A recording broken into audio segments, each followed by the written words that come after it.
काय झालं रे बाळा? माहित नाही बाबा, पण कसं तरी होतंय. खूप खूप अस्वस्थ वाटतंय. असं वाटतंय की काहीतरी घडणार आहे.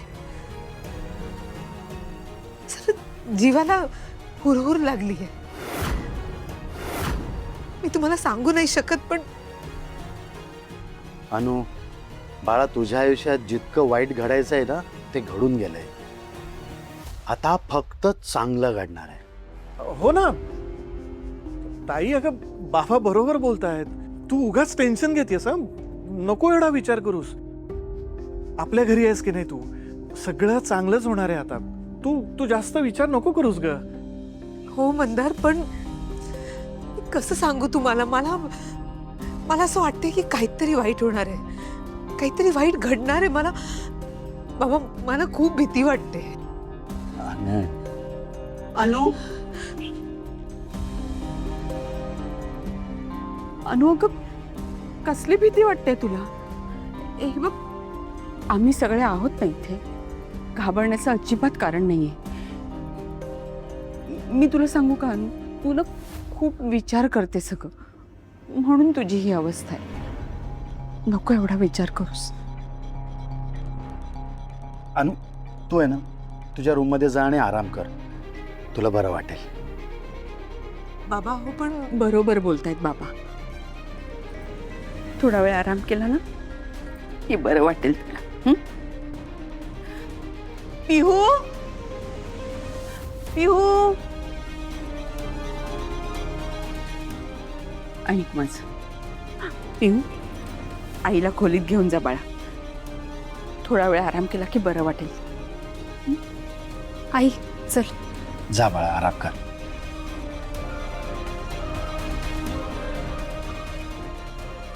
चल.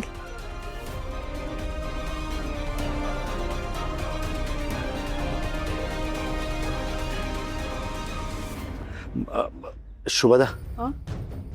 मला जरा कॉफी मिळेल का प्लीज? आणते.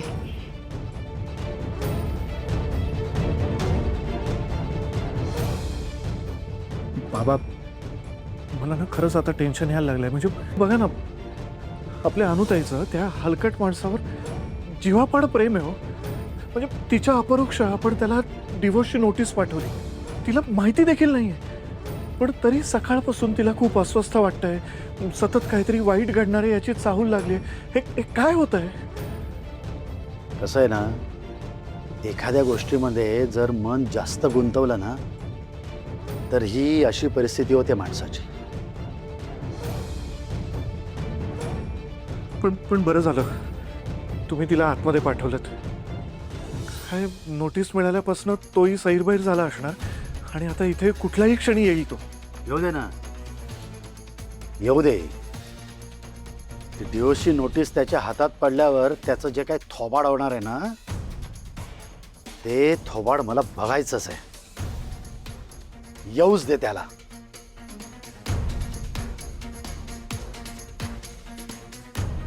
कुणाबद्दल बोलतायत बाबा? आणि हे दोघं एवढे टेन्स का दिसतायत? काय झालंय? आज काहीतरी भलतंच घडणार आहे हे नक्की. ही दोघं घरी आल्यापासून ना काहीतरी लपवतायत, पण काय? आता जो कोणी येणार आहे तो आल्यावरच कळेल.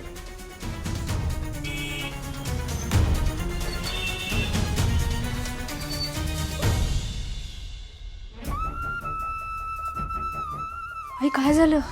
काय होतंय तुला? माहित नाही पिहू, खूप खूप घाबरल्यासारखं होतंय, पण का ते कळत नाही. बरं तू शांत हो, मी तुला पाणी देते.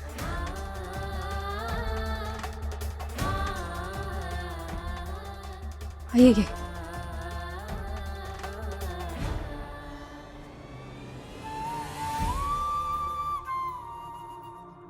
अजून देऊ का?